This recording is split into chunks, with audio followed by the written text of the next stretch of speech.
नमस्कार दोस्तों, एक बार फिर से आपका स्वागत है target with Goswami YouTube channel में।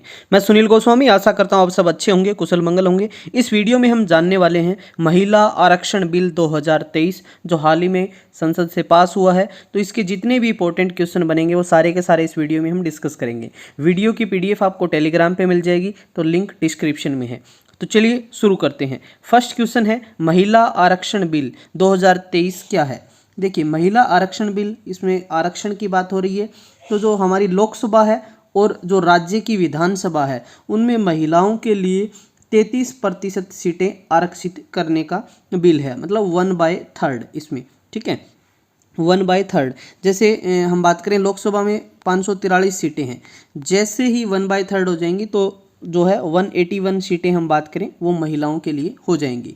ठीक है, समझ आ गया आपको। तो 33% जो सीटें हैं इसमें जो SC हैं कैंडिडेट हम बात करें, अनुसूचित जाति, और ST अनुसूचित जनजाति के लिए है। इसमें OBC को जो है आरक्षण नहीं दिया गया है, इसमें इंक्लूड नहीं है, आपको ये बात ध्यान रखनी है।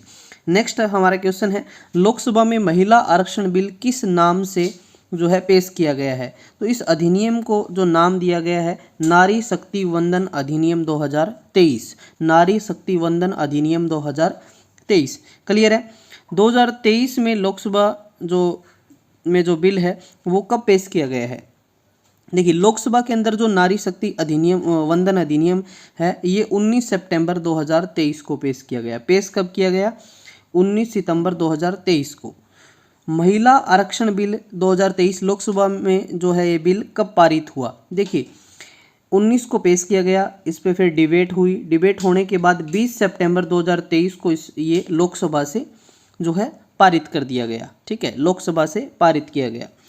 एक बात और बता दूं मैं आपको, इस अधिनियम को जो है एक बार पहले हम बात करें, बहुत बार वैसे तो फर्स्ट टाइम इसको 1996 में 1996 में 1996 में HD देवगौड़ा की सरकार थी, उन्होंने पहली बार 81वें संविधान संशोधन के तहत इसको पेश किया था। लेकिन ये बिल उस टाइम, मतलब ये इतिहास है इसका, ये पास नहीं हो पाया। 1998 में फिर अटल बिहारी वाजपेयी ने कोशिश की लेकिन नहीं पास होया।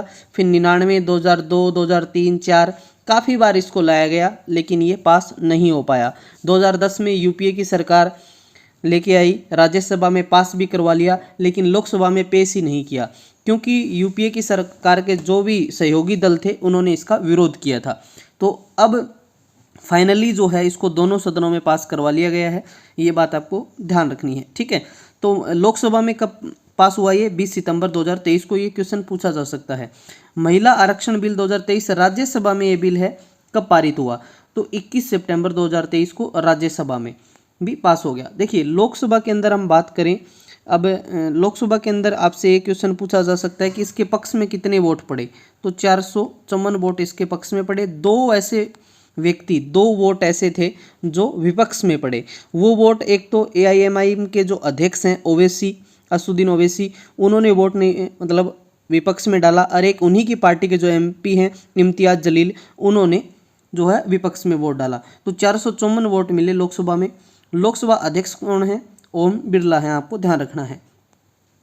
राज्यसभा की हम बात करें तो यहाँ पर 214 वोट।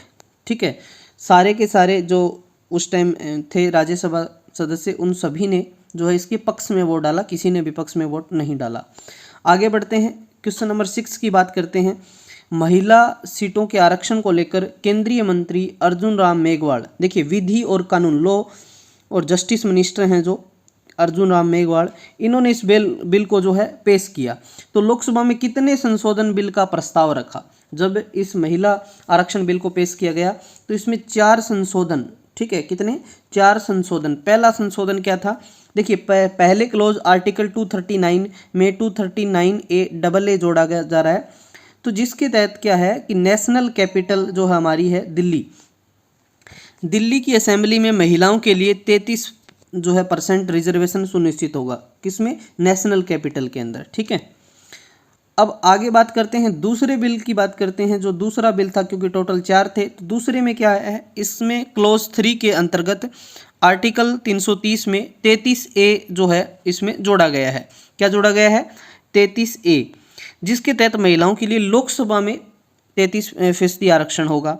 फिर तीसरा संशोधन बिल, तीसरे संशोधन बिल क्लोज 4 के मुताबिक संविधान के आर्टिकल 33 के अंदर हम बात करें पार्ट 2 के एक नया आर्टिकल 33A जोड़ा जा रहा है, जिसके तहत महिलाओं के लिए राज्य विधानसभाओं में 33% सीटों का प्रावधान होगा।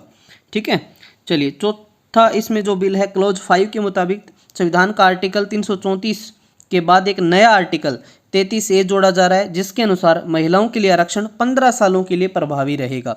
इसके बाद और समय के लिए आरक्षण बढ़ाने का अधिकार किसके पास होगा? संसद के पास होगा, पार्लियामेंट के पास होगा। ठीक है, तो ये 4 संशोधन जो बिल हैं किसने? अर्जुन राम मेघवाल ने पेश किए। ठीक है, चलिए आगे चलते हैं। नेक्स्ट हम बात करते हैं, हमारा इंपॉर्टेंट क्वेश्चन है लोकसभा में जो नारी शक्ति अधिनियम 2023 के पक्ष में कितने मत पड़े? तो मैंने आपको बताया 454, और विपक्ष में पूछ लें तो 2 वोट पड़े थे। राज्यसभा में मैंने आपको बता दिया जो है कितने पड़े? 214, सारे के सारे कोई भी विपक्ष में नहीं पड़ा, सारे पक्ष में पड़े। नारी शक्ति वंदन अधिनियम 2023 बिल भारत में कब से लागू होगा? देखिए, अब जो 2024 में जो इलेक्शन होंगे उसके अंदर इसको शामिल नहीं किया गया है, क्योंकि जनगणना और लोकसभा सीटों जब बढ़ाई जाएंगी, जब परिसीमन आयोग है जो 2026 में के बाद जो है सीटें बढ़ाएगा, तो उसके बाद ही ये लागू होगा। आपको ये ध्यान रखना है, 2024 में ये लागू नहीं होगा। नारी शक्ति वंदन अधिनियम 2023 के कानून बनने के बाद ये कितने राज्यों और केंद्र शासित प्रदेशों में लागू होगा? तो जो हमारे 28 राज्य हैं और 8 हमारे केंद्र शासित प्रदेश हैं, इन सब में ये लागू होगा। लेकिन एक इंपॉर्टेंट क्वेश्चन आपको ध्यान रखना है कि संविधान के किस आर्टिकल के अनुसार अगर केंद्र सरकार के कानून से राज्यों के अधिकारों पर कोई प्रभाव पड़ता है, तो ऐसे मामलों में कानून बनाने के लिए कम से कम 50% विधानसभाओं की मंजूरी लेनी होगी। तो ये आर्टिकल 368 में है कि यदि राज्यों को लगता है कि नहीं ये सही नहीं है, ये उनका अधिकारों में प्रभाव पड़ रहा है, तो ऐसे मामलों में क्या होगा? कम से कम 50% विधानसभाओं से क्या लेनी पड़ेगी? मंजूरी लेनी पड़ेगी, उनकी सहमति लेनी पड़ेगी। चलिए अगला क्वेश्चन है, संसद ने नारी शक्ति वंदन अधिनियम पारित कर दिया है, ये कौन सा संविधान संशोधन विधेयक है? तो ये बहुत इंपॉर्टेंट क्वेश्चन है, जरूर पूछा जाएगा।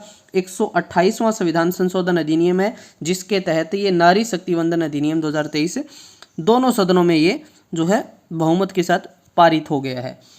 आपको ध्यान रखना है, जब पहली बार ये HD देवगौड़ा सरकार में पेश किया था 1996 में, उस समय ये 81वां संविधान संशोधन करने की कोशिश की थी, लेकिन ये हुआ नहीं था। ठीक है, चलिए तो ये थे मोस्ट इम्पोर्टेंट क्वेश्चन। यहाँ से आपसे पूछा जा सकता है, एक आपसे एक क्वेश्चन भी किया जा सकता है कि नए संसद भवन में पेश होने वाला पहला जो अधिनियम है या कानून कौन सा बनाया गया है? तो नारी शक्ति वंदन अधिनियम, क्योंकि जो नया संसद भवन बनाया गया है जिसका उद्घाटन किसने किया? प्रधानमंत्री मोदी ने किया था 28 मई 2023 को। डिज़ाइन है HCP डिज़ाइंस ने इसका डिज़ाइन किया था। भवन का निर्माण है वो टाटा प्रोजेक्ट लिमिटेड ने करवाया था। इसके जो वास्तुकार थे वो थे बिमल पटेल थे। तो ये चीज़ें भी आपको आपके माइंड में रखनी है। ठीक है, चलिए अब कमेंट सेक्शन में एक क्वेश्चन मैं आपको दे रहा हूँ, इसका कमेंट सेक्शन में आप जवाब लिखेंगे सारे के सारे बच्चे। देखिए 73वां संविधान संशोधन अधिनियम 1992 के तहत पंचायती राज संस्थाओं में महिलाओं के लिए कितना आरक्षण अनिवार्य किया गया था? 1/2, 1/4, 1/3 या 2/3? ठीक है, जितनी सीटें हैं उनका कितना? आधा, ठीक है, या मतलब 33% या 50% या 75% कितना दिया गया था? तो कमेंट सेक्शन में सारे के सारे जवाब लिखेंगे इसका। ऐसे वीडियो के लिए चैनल को सब्सक्राइब कर लें। PDF आपको टेलीग्राम पे मिल जाएगी या व्हाट्सएप ग्रुप से भी आप जुड़ सकते हैं। मिलते हैं नेक्स्ट वीडियो में, तब तक के लिए धन्यवाद। जय हिंद, जय भारत।